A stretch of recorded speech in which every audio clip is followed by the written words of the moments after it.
And now, Morning Show.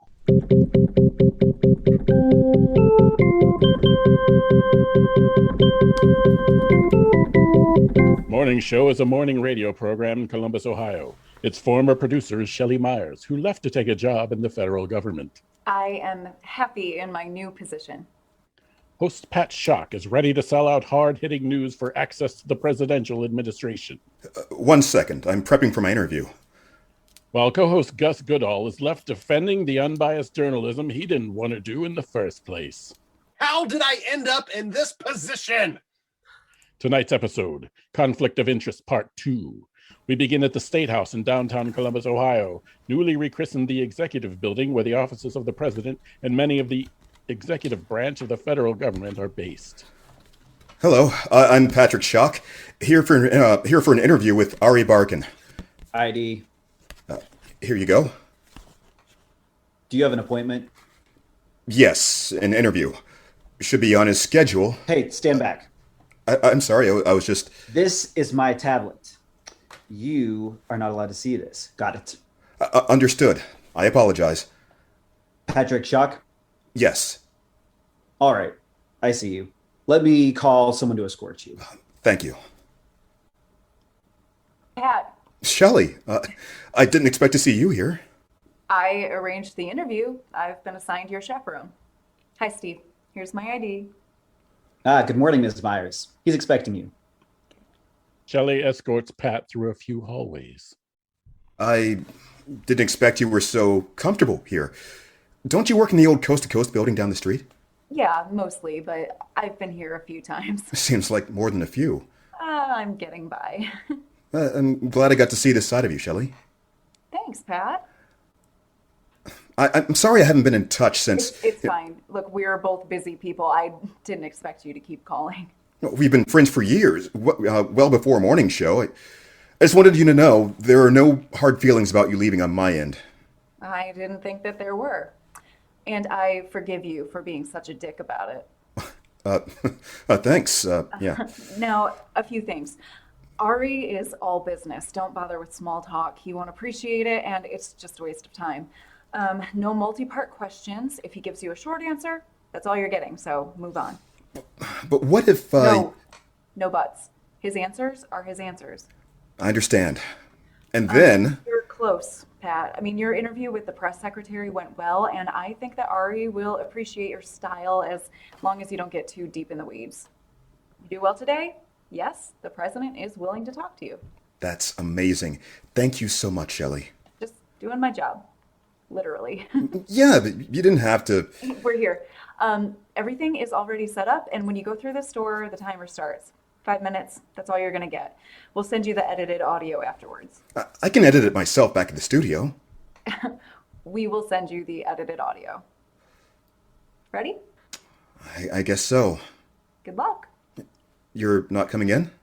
Oh, I'll be right here after, and I've got a feed I'll plug into, and I'll listen. Okay. You'll be fine, Pat. Now get in there. Pat opens the door to see a short, lean man sitting in an uncomfortable-looking old chair across from an identical empty seat. Microphones are positioned in front of each. The man checks his watch impatiently. Good, you're here. Let's get this started. Pat quickly sits down, resisting the urge to look at his notepad. Good morning, Mr. Barkin. Arie, please. Mr. Barkin, is it true that Chinese are offering to sell us a cure for the orange virus? Thank you for not calling it a zombie virus, Pat. And yes, it's true. Why hadn't we accepted their offer? Their quote-unquote cure hasn't been fully tested.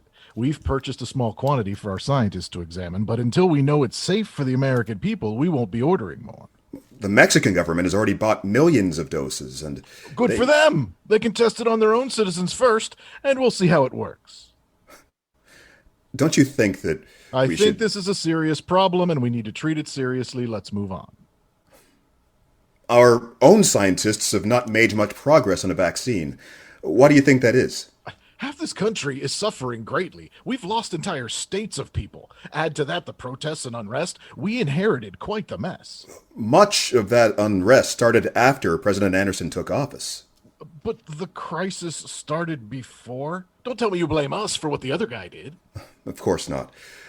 What are President Anderson's plans to get things under control? President Anderson has quickly established a new base of operations here in Columbus because D.C. wasn't workable anymore. Despite having to move the entire executive branch of the national government, she still directed funding towards the orange virus issue, negotiated with European countries for safe vaccine when one is developed, calmed the unrest, which, as you'll notice, has not followed us in any real way to Ohio, and agreed to have an election in a mere year, only a few months later than would have been normal. That is quite an impressive list of accomplishments. Thank you. Will President Anderson be campaigning for re-election this year? No, her work will serve as her record for the public to judge her on. There's too much to do to waste time on the trail. We'll leave that to the other party. Well, several Republican senators will be running to replace her. Well, that's their choice. For my money, they should be doing their jobs, but the voters can decide if they agree with me or not. Congress has refused to move to Columbus along with the executive branch, and the Supreme Court and federal bench are awaiting new construction west of the city. Does it impact President Anderson's ability to govern with the federal government so spread out? We've got phones. We've got internet. She's in touch with who she needs to be in touch with. The new Supreme Court building has already broken ground just west of Hilliard, and we hope to welcome our justices by the summer. As you know, we've bought up a large chunk of downtown Columbus and continue to negotiate for further buildings. The convention center is available and big enough for Congress's needs with some renovations and using the adjoining hotel for offices. But they've got to approve funding to start before anything can happen. Aren't many officials currently staying in those hotels? They are, but new homes and apartments are going up fast around the city. We expect hotel living to be temporary. Do you think Congress will move to Columbus soon? I sure hope so. The American people would be best served by having their government working again as it's intended. Using rented conference halls in Virginia is a stopgap measure they can't continue indefinitely. They seem reluctant to follow your advice. Yes, and the voters will have their chance to express their disapproval next in January 2021, a mere 10 months from now. Yes, Mr. Barkin. I'm sure they will. I'd like to ask you about your new health care plan. I'm glad you brought that up, Pat. People are suffering. President Anderson knows that and feels it. Allowing everyone, no matter their age, to opt into Medicare will do wonders. In fact, we can be ready to do that within weeks of the Senate passing our bill, which already has enough support in the House. What do you say to the Republicans that complain you're using a crisis to take over an entire sector of private business? I say two things, Pat. First, it's pretty clear that sector has failed spectacularly, only worsened by recent events. Second, yes, we are absolutely doing this because of the crisis. Desperate times call for desperate measures. This has allowed us to step in and fix something that has been broken for years, and we are going to rise to the occasion. Also, you're just making this opt-in, right? Yep. If people like their crappy private health insurance, they can keep it. As long as those insurance companies stay in business and keep offering it, which we're not interfering with other than giving people a better option, I think once the public sees how others are faring with our plan, the lack of bankruptcies because they can't pay their bills, the lower costs, they'll switch over too. And if they don't, well, a few plans will likely stay open to cater to that crowd. That's capitalism. What do you say to those who say it's exactly not capitalism, rather that it's government sabotaging private enterprise? If a private company can offer better than what we're doing, then people will choose them instead of us. Simple as that. And concerning long wait times to see doctors? If your condition is serious, there won't be long wait times. And even if you have to wait a few months, wouldn't you rather do that than lose your house trying to pay medical bills?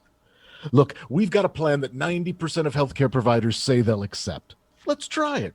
Let's let government work for people for once, instead of for corporations. And like I said, if they don't like our way, they can opt out.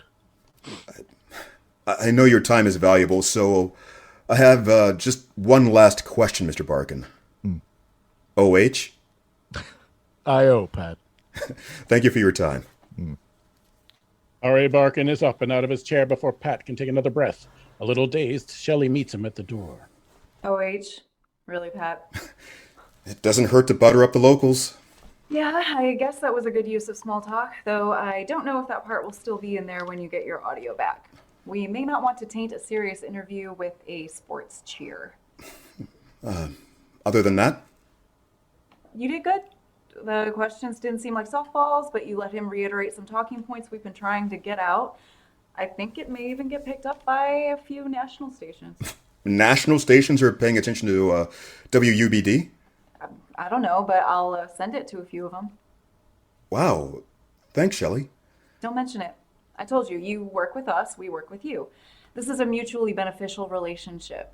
Let's keep it going. I mean, the next step, the Oval Office. Well, it's not oval anymore, but you know what I mean. Yeah, Shelly, I do. Shelly, Pat, I would really love to chat with you more, but here's the exit, and I've got a really busy day today. We'll catch up later. Yeah, I look forward to... Bye, Pat. Bye. Shelly doesn't hear him, already gone, striding briskly down the hall. A short time later, back at WUBD. Whoa! And here comes the man himself, everybody. Pat Shock, oh my God. Is that really you? Stop it, Gus. Oh, I don't know, sir, can I? I mean, you were just in the presence of the chief of staff. Now, am I even allowed? Oh, man. Is that bright? Can I even gaze upon you anymore? How'd the show go today? Well, without you? Well, probably the best it's ever been, Pat. I should host alone more often. I thought Mike was getting you a sub. Yeah, but she was beyond all my friends. So, really? It was just me? I'll look forward to listening. So, did you see her? Shelly? Yeah. Yes, she was there. Good. Well,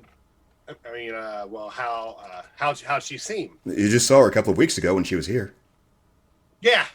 Yeah.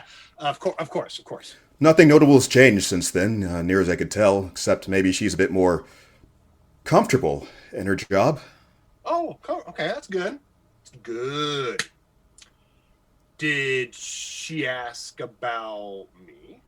No, you didn't come up, but I was only there for a few minutes. Oh, yeah. Well, then, yeah, absolutely then, sure. Yeah, of course. Maybe you should call her. I'm sure she'd love to hear from you. No, I seriously doubt that. Plus, I was just making dumb conversation anyway. So. Speaking of calling Shelly, remember when you told me I had a crush on her? No, I think I vaguely recall something about that. Well, you denying it. Yeah, well, maybe you were right. And maybe now that we don't work together, should I ask her out? Oh, well, it's your life, Pat. I mean, it felt so good to see her again, and yeah, there's a bit of professional complication, but not like there was here. Well, like I said, it's up to you. Maybe I will go for it. It really felt good seeing her, and as she rushed her way, I just kept thinking, I wish I was seeing her more. Well, yeah. Yeah, you say that now, but just wait till you have to see her all the time. If you really want that, I guess then, go for it. Thanks, Gus. I will. Or not. Something wrong? Oh, sorry. No. You're right. There's that professional conflict there and all. Yeah, but nothing we can't handle. I'm going to give her a call. But, think about it, she's probably really busy. So, don't feel bad, if she says no. I'm going to call her right now. See you later, Gus. Yeah, sure, man. Just do you. It's whatever. Gus doesn't seem all that enthused about Pat calling Shelly for a date. Might he harbor some feelings for her? Also, do we really need a zombie apocalypse to get everyone health care? Really? Is that what it's going to take? Come back next time for more Morning Show. It's All Been Done Radio Hour number 347. Morning Show, Episode 12, Conflict of Interest, Part 2.